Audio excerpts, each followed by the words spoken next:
Friend, आज हम लोग द हिंदू का 10 मार्च 2021 का न्यूज़ एनालिसिस देखेंगे। तो देखते हैं क्या क्या न्यूज़ आर्टिकल्स है।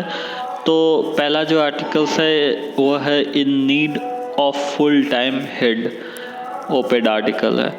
सेकंड आर्टिकल है फायर वाइज एडिटोरियल है। थर्ड आर्टिकल है टारगेट जुडिशियल पेट्रेसी नॉट द जज। फिर फोर्थ आर्टिकल्स है पैनल फ्लैग सेंटर मर्ज पेंशन। जो फिफ्थ में है हम लोग प्रीलिम का प्रैक्टिस क्वेश्चन करेंगे और लास्ट में मेंस का प्रैक्टिस क्वेश्चन करेंगे। तो पहला जो आर्टिकल्स है related to in need of full time head, इससे रिलेटेड प्रीलिम में क्वेश्चन पूछ सकता है और जीएस पेपर 2 में क्वेश्चन पूछ सकता है under the structure, organizations and functioning of executives department of government. ठीक है। और जीएस पेपर 3 में क्वेश्चन पूछ सकता है under the various security force and agencies of this mandates. तो ये तो सेंट्रल आर्म पुलिस फोर्स के बारे में बोल रहा है, सीएपीएफ के बारे में, कि ये कितने तरह का 7 फोर्सेस है। कौन कौन? असम राइफल है, ठीक है, असम में प्रोटेक्ट करता है, और जितना भी नॉर्थ ईस्ट का जितना भी बॉर्डर है उसको प्रोटेक्ट करता है म्यांमार के रिलेटेड। फिर उसके बाद बॉर्डर सिक्योरिटी फोर्स है बीएसएफ, वो बांग्लादेश और पाकिस्तान के बॉर्डर पर रहता है। ठीक है। Central industrial security force CISF जो है, जो एयरपोर्ट और गोदाम और डिफरेंट जैसे गवर्नमेंट एजेंसी है या गवर्नमेंट कॉम्प्लेक्स है उसको सिक्योरिटी प्रदान करता है, जैसे कि डीआरडीओ हो गया, इसरो हो गया, फिर ये मतलब कि गवर्नमेंट कॉम्प्लेक्स हो गया, उस सबको तुम्हारा सिक्योरिटी देता है कौन? सीआईएसएफ वाला। एयरपोर्ट हो गया। फिर उसके बाद central reserve police force CRPF, ये तुम्हारा सीआरपीएफ हो गया तुम्हारा।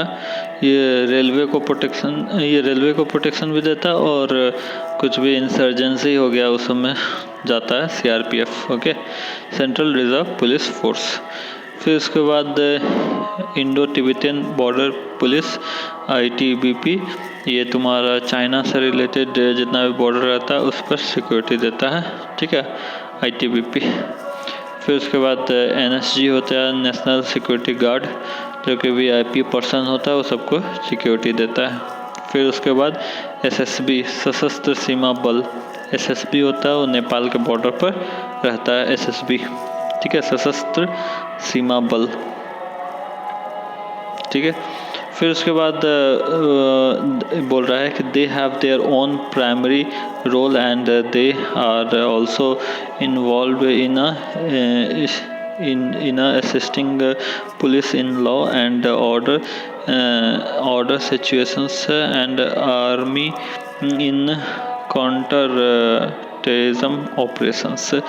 Central police organisation, intelligence bureau, central bureau of investigation, bureau of police reserve and development, national crime record bureau, national investigation agency, Sardar Vallabh Bhai Patel national police academic, north east police academic Shillong, national institute of criminology and forensic science, national disaster response force NDRF, ये सब है extra. ठीक है। Central reserve police force जिसको बोलते हैं CRPF, ये होता है primer central police force of union of India for internal security, came into existence in 1939 as Crown Representatives Police and became CRPF on enactment of CRPF Act in 1949.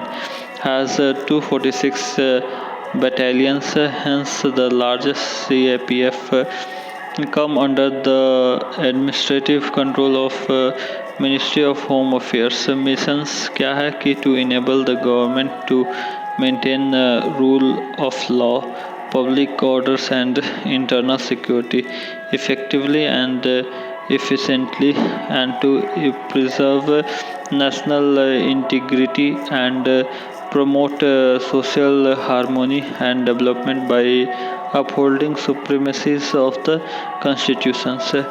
Central Bureau of Investigation (CBI), set up in 1963 by a resolutions of Ministry of Home Affairs, but now under Ministry of Personnel, not statutory bodies, but an attached office under Ministry of Personnel, drive power from the Delhi Special Police Establishment Act 1946, main investigating agency of the central government, provides assistance to the Central Vigilance Commission and Lokpal. Director of CBI, Inspector Generals of Police, Delhi Special Police Establishment, appointed by a 3 members committees constituting of the Prime Minister, chairpersons, the leader of opposition in the Lok Sabha, and the Chief Justice of India or a judge of the Supreme Court nominated by him, her or him. Security of tenure क्या है कि by central vigilance commission act 2003, border security force BSF established on December 1st, 1965, a specialized force to maintain security on the Indo-Pak international border after the 1965 India-Pak war, governed by the Border Security Forces Act 1968. States armed police battalions posted on the Indo-Pak borders at that time were merged into these forces as peace as well as wartime roles. क्या है तो उसके बाद क्या बोल रहा है कि NSG के बारे में बोल रहा है, नेशनल सिक्योरिटी गार्ड। तो नेशनल सिक्योरिटी गार्ड जो है वो इस्टेब्लिश किया गया after the blue star operation in 1984 to deals with the problem of terrorism in its various forms. 2 main component, a special action group and a special range group. ठीक है, ranger group ये regulate करता है by the national security guard act 1986 and rule frame under the act of August 1987. फिर उसके बाद bureau of police reserve and development अगस्त 1970 में तुम्हारा एम किया गया to promote the systematic study of police problem in a rapidly changing society and to facilitate applications of a new development in the science and technology to police work.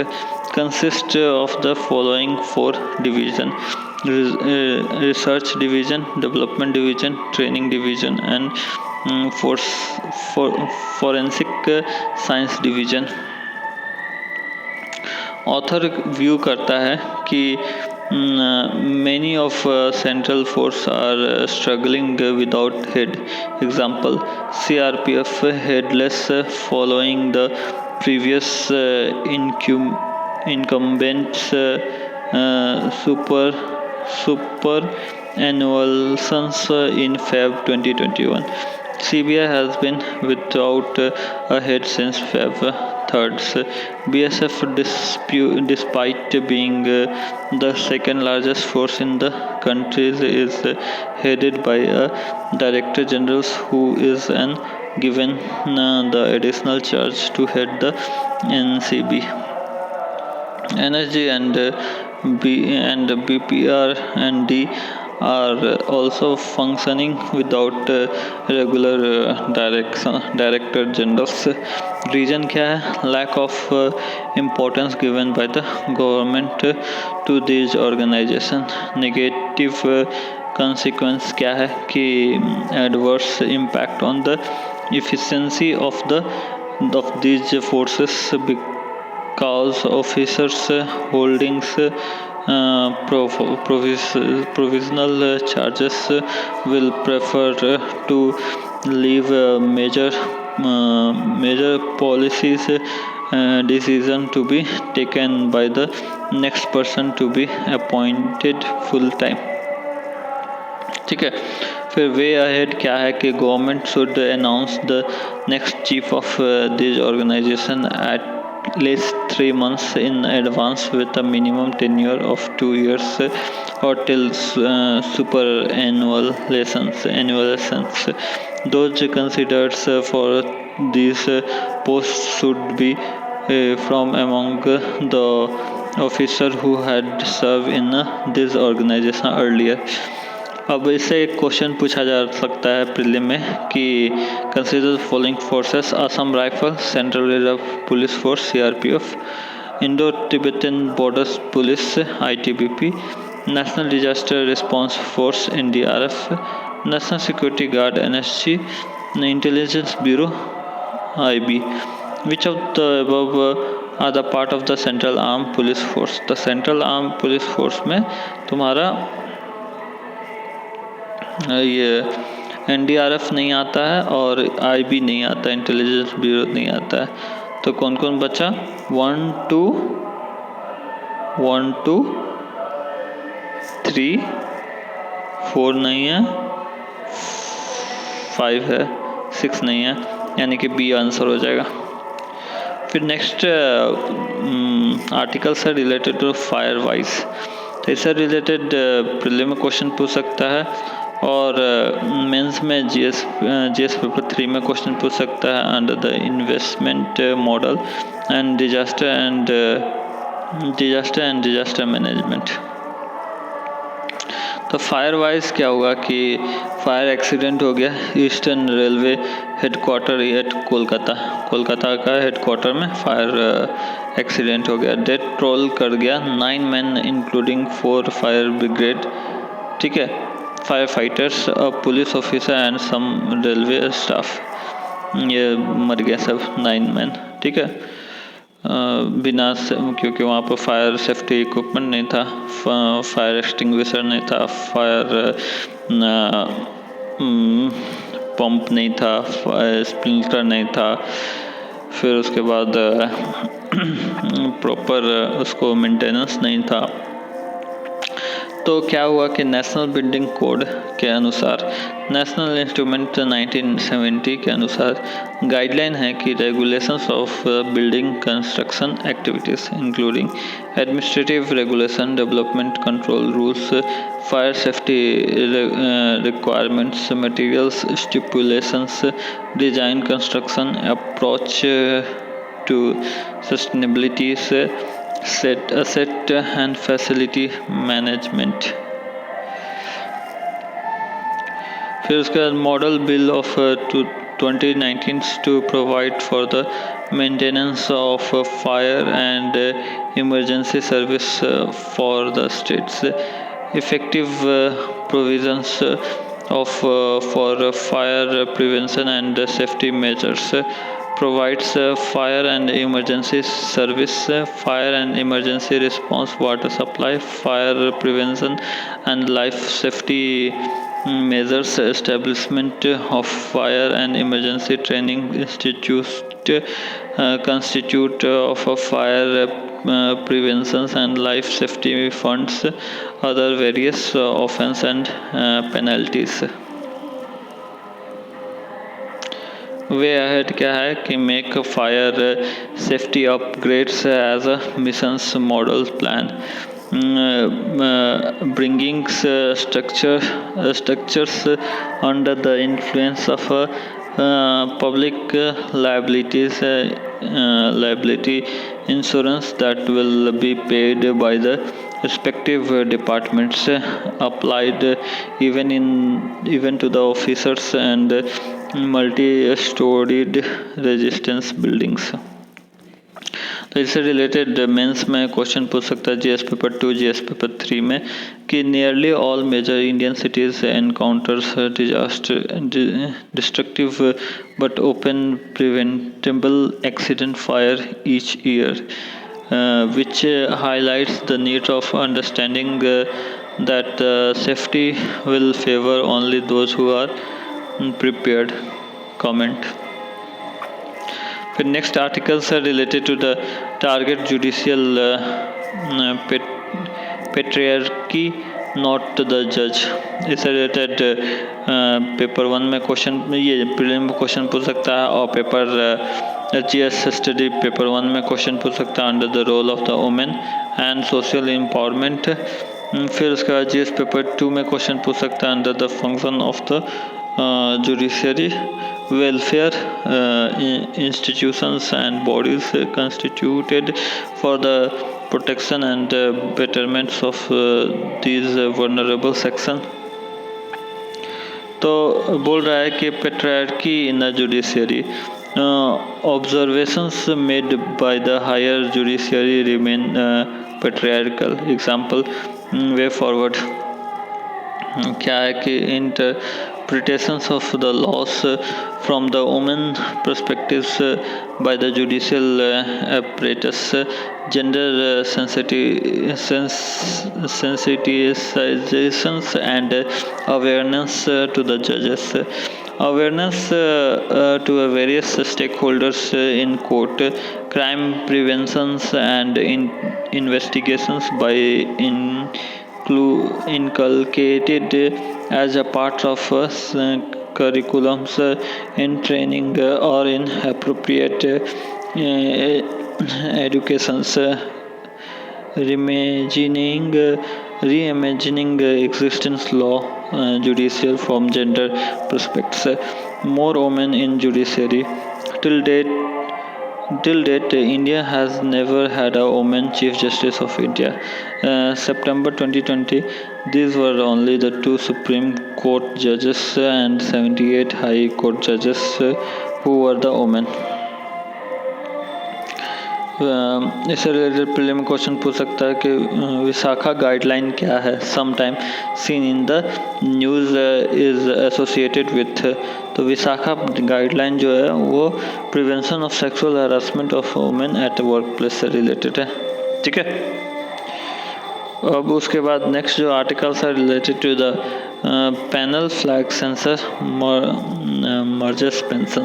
ठीक है, तो ये क्या है कि national social assistance programme NSAP welfare programmes है कि programme है being administered by the ministry of rural development government of India, launches August 15, 1995, represents significant steps towards the fulfillment of a directive principle of state policies of the Indian Constitution। Article 41 of the Indian Constitution, the state shall within the limit of its economic capacity and development make effective provisions for securing the right to work, to education and to public assistance in cases of unemployment, old age, sickness and disablement and in other cases of undeserved want। क्या है कि it aims to provide financial assistance to the elderly, widows and pension with disabilities in the form of a social pension। 5 schemes under the NSAP। ठीक है, national social assistance programme के अंदर 5 scheme है, जैसे कि Indira Gandhi national old age pension scheme. ठीक है, ये याद रखना कि नेशनल सोशल असिस्टेंस प्रोग्राम होता है NSAP, ये मतलब एडमिनिस्टर करता है under the ministry of rural development. ठीक है, ठीक है, इसमें क्या होता है कि BPL person age 60 years and above are entitles to a monthly pension of 200 rupees up to the 79 years of age and 500 thereafter। 79 years के बाद 500 मिलेगा। फिर Indira Gandhi national widow pension scheme, तो Indira Gandhi national widow pension scheme के तहत BPL widow age 40 to 59 years are entitled to a monthly pension of rupees 200 rupees.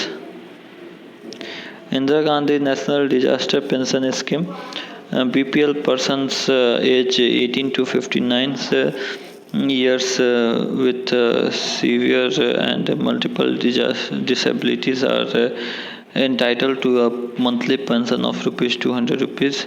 National Family Benefit Schemes, BPL household BPL का मतलब होता है below poverty line. BPL household are entitled to lump sum amounts of money on the death of a primary breadwinners age between 18 to 64 years. The amount of assistance is 10,000 rupees. Annapurna 10 kg of food grains per month provided free of cost to those senior citizens who thought eligible have remained uncovered under the national old age pension schemes. तो इसे एक question पूछा जा सकता है prelim में कि consider the following scheme, जैसे कि national family benefit scheme NFBS, Indira Gandhi national old age pension scheme, Atal pension Yojana और अन्नपूर्णा या अटल मातृत्व प्रधानमंत्री via Vandana Yojana. Which of the above schemes come under the National Social Assistance Program? तो नेशनल सोशल असिस्टेंस प्रोग्राम के अंतर्गत में तुम्हारा नेशनल फैमिली बेनिफिट स्कीम आता है और Indira Gandhi national old age pension scheme आता है और अन्नपूर्णा आता है. ठीक है, ये आ जाता है नेशनल सोशल असिस्टेंस प्रोग्राम के अंतर्गत में. इसको हेड एडमिनिस्ट्रेट करता है कौन? Ministry of rural development. ठीक है, अब प्रैक्टिस क्वेश्चन पे आ जाते हैं. तो प्रैक्टिस क्वेश्चन वही है कि कौन सा तुम्हारा under the national social assistance programme. तो नेशनल सोशल असिस्टेंस प्रोग्राम में अटल पेंशन योजना नहीं आता और प्रधानमंत्री वाया वंदना योजना नहीं आता है. और कौन कौन आता है? तो national family benefit programme NFBS, Indira Gandhi national old age pension scheme IGNOAPS और तुम्हारा अन्नपूर्णा स्कीम. तो इसका आंसर हो जाएगा तुम्हारा B 1, 2 and 4. फिर उसके बाद नेक्स्ट जो क्वेश्चन है related to consider the following forces: Assam rifle, central reserve police force ITBP.